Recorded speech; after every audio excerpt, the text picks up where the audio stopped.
Hello అందరికీ. Welcome to Shennu vlogs. ఈరోజు వచ్చేసి మీకు కట్ వర్క్‌లో హ్యాండ్ డిజైన్ అయితే చూపిస్తున్నాను. ఇలా చేసుకొని చాలా సింపుల్ అండ్ ఈజీగా అయితే అయిపోతుంది. ముందుగా అయితే మనం హ్యాండ్స్ అయితే కట్ చేసుకుంటాం కదా! మనకు కావాల్సిన మెజర్‌మెంట్‌కి అవైతే విడ్త్ అయితే తీసుకుందాం ఎంతైతే ఉందో. ఇక్కడ వచ్చేసి నాకు 6½ అయితే ఉంది. అదే క్యాన్వాస్ అయితే తీసుకుంటున్నాను. క్యాన్వాస్ వచ్చేసి లెంత్ వచ్చేసి 2 ఇంచెస్ తీసుకుంటున్నాను. విడ్త్ వచ్చేసి 7 ఇంచెస్ తీసుకుంటున్నాను ఫోల్డింగ్‌లో. అలాగే 1 ఇంచ్ అయితే మార్క్ చేసుకొని సెంటర్‌కి అయితే మార్క్ అయితే వేసుకుంటున్నాను. మీకు షేప్ తీసుకోవడానికి ఈజీగా ఉంటుంది ఇలా మార్క్ చేసుకుంటే. ఇక్కడ వచ్చేసి మనం 1½ ఇంచ్ అయితే మార్క్ అయితే చేసుకుంటున్నాను గ్యాపు. చూసారు కదా! ఇలా 1½ ఇంచ్ అయితే తీసుకుంటాం. మీకు కావాలంటే 2 ఇంచెస్ కూడా తీసుకోవచ్చు. షేప్ బాగా వస్తుంది. నేనైతే చిన్నగా అయితే తీస్తున్నాను హ్యాండ్‌కి మరి ఓవర్‌గా లేకోకుండా.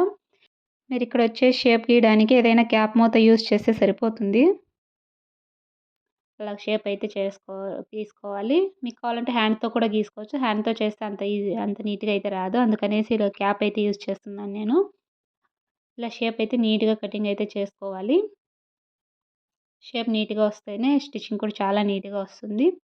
ఇలా అయితే కట్ చేసుకొని ఫ్యూజింగ్ ఉంటుంది కదా! అది లైనింగ్ పీస్‌కి అయితే అటాచ్ అయితే చేసుకోవాలి. మీరు కావాలంటే మిషన్‌తో కూడా అటాచ్ చేసుకోవచ్చు స్టిచ్చింగ్ వేసి. లేదంటే ఇలా ఐరన్ చేసుకుంటే సరిపోతుంది.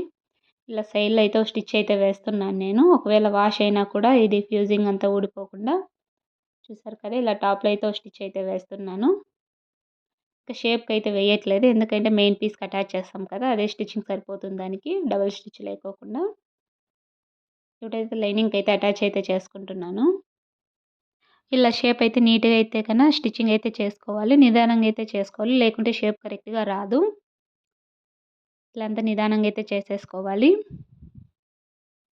ఇప్పుడు ఇలా స్టిచ్చింగ్ అయితే చేసాం కదా! ఇక్కడొచ్చేసి ఎక్స్ట్రా పీస్ అంతా ఎడ్జెస్‌లో అయితే కటింగ్ అయితే చేసేసుకోవాలి. ఆల్రెడీ మనము ఒక హాఫ్ ఇంచ్ పైన వదులుకున్నాం కదా! హాఫ్ ఇంచ్ కంటే తక్కువగా వదులుకున్నాం కదా! ఇదొచ్చేసి ఇలా ఖర్చులు పెట్టుకుంటే నీట్‌గా టర్న్ అవుతుంది. చూసారు కదా! అక్కడక్కడ ఖర్చులైతే పెట్టుకోవాలి నీట్‌గా టర్న్ అవ్వాలంటే. ఇప్పుడైతే టర్న్ అయితే చేసేద్దాము. చూసారు కదా! నీట్‌గా షేప్ వచ్చేలాగైతే టర్న్ అయితే చేసుకోవాలి. ఇలా అంతా టర్న్ చేసేసుకొని టాప్‌లో స్టిచ్ అయితే వేస్తున్నాను. షేప్ కనిపిస్తుంది నీట్‌గా. ఇది కూడా ఇలా నీట్‌గా అయితే షేప్ మీద అయితే స్టిచ్చింగ్ అయితే వేసుకుంటూ రావాలి. మీకు కావాలంటే ఇది ఐరన్ చేసుకొనైనా స్టిచ్చింగ్ వేసుకోవచ్చు. ఐరన్ చేసుకొని స్టిచ్చింగ్ వేసుకుంటే చాలా ఈజీగా అవుతుంది స్టిచ్చింగ్ చేసుకోవడానికి కొత్త వాళ్ళకైతే. చూసారు కదా! ఇలా అయితే వచ్చేసింది షేపు. ఇంకా లైనింగ్ అయితే అటాచ్ అయితే చేస్తున్నాను మెయిన్ పీస్‌కి. లైనింగ్ మీద స్టిచ్చింగ్ అయితే వేసేసుకోవాలి. చూసారు కదా! హ్యాండ్ డిజైన్ అయితే కట్ వర్క్ అయితే చాలా ఈజీ అండ్ సింపుల్‌గా అయితే అయిపోయింది. Cutting and stitching video. చూసారు కదా! ఎంత నీట్‌గా వచ్చిందో. ఈ వీడియో మీకు నచ్చిందని అనుకుంటున్నాను. నచ్చితే లైక్ చేయండి, షేర్ చేయండి, కామెంట్ చేయండి. అలాగే సబ్స్క్రైబ్ చేసుకోండి. Thanks for watching.